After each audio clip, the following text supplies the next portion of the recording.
acting up here don't really mean shit to me unless you're gonna fight me here now. I don't think that Jake would have enough time, seeing as he's already undersized. He's not a real heavyweight, and this is Anthony fucking Joshua we're talking about. Take a punch, really.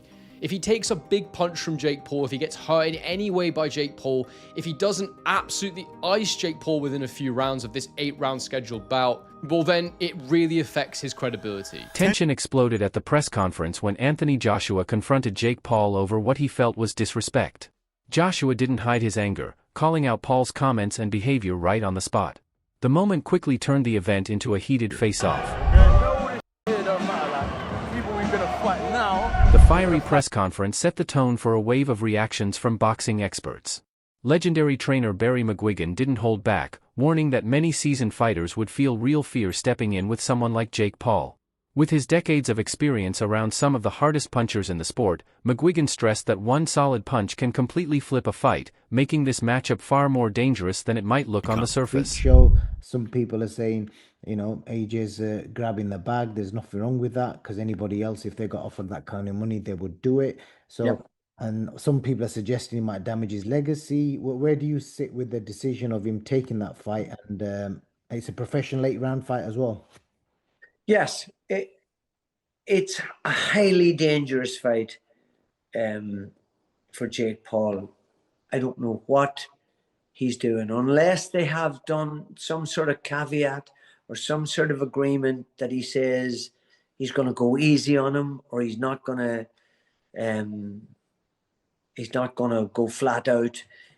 But, you know, I've been tossing this up and down in my mind and trying to figure how in under God, when he had agreed to fight someone like Tank Davis, who is, you know, several divisions below him, that's more like what Jake Paul does. And then he goes from there to fighting Anthony Joshua. I mean, just look at what happened to Francis Ngannou, who's a big, athletic, tough guy and had gone 12 rounds with Tyson Fury and given him a real ding-dong. And then he gets absolutely obliterated in a round and a half against Joshua.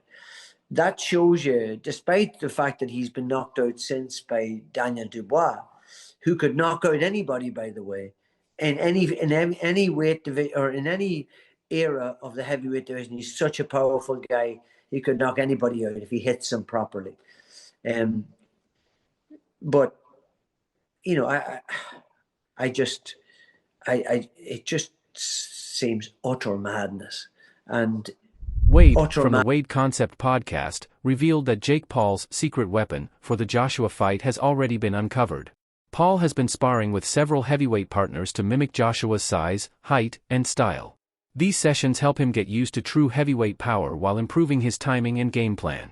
The idea is to prepare Paul for the exact type of fighter he'll face on fight night. To be for an Anthony Joshua fight, if you're Jake Paul, who hasn't fought someone in the top, realistically, the top 50, I know Tommy Fury is ranked in the top 50, but anyone that is a top 50 fighter, even in your weight class, let alone a top 10, top 5 heavyweight in Anthony Joshua, who was a 2-time heavyweight champion of the world. Can you get prepared for a guy like that if you brought in, let's just say, a deity, freaking Zeus, Hercules, whoever, to prepare you? Could you do it? I don't think that Jake would have enough time, seeing as he's already undersized. He's not a real heavyweight, and this is Anthony fucking Joshua we're talking about. But I will say, there were rumors going around that Jake was not taking this fight as seriously as he needed to. That Jake was dilly-dallying, flying to go see F1 in Miami after his press conference, and then going to see his girl all the way in the Netherlands if she's trying to qualify for, I think, the Olympics or something else. There was this post from his girlfriend. I don't know if, again, this was in the Netherlands or where it was at,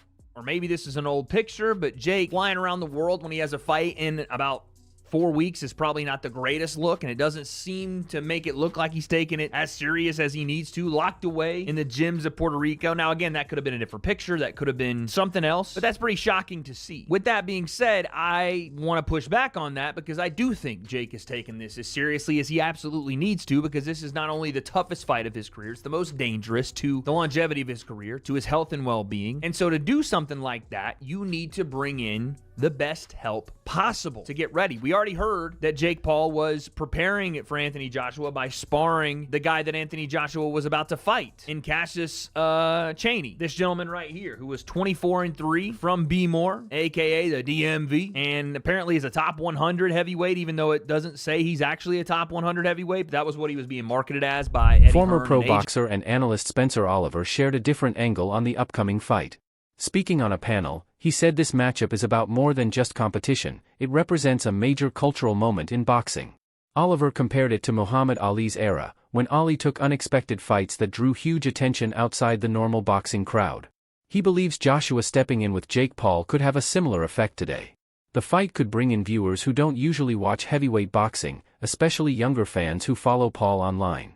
This crossover setup can boost the sport's visibility, create new revenue opportunities, and turn the event into a global spectacle. According to Oliver, the cultural impact might end up being just as important as the result itself. Anthony Joshua goes in, pops him a few times in the face, walks out of 150 million quid. No one will remember the fact he fought Jake Paul. They'll remember the fact he knocked Klitschko out in Wembley in 2017. Totally agree with that. So I'm kind of, whilst I don't like it, and I don't like the way that Jake Paul gravitates to these brilliant athletes and like a moth sucks the life out of them because he gets a benefit of association, because I think they deserve all the association.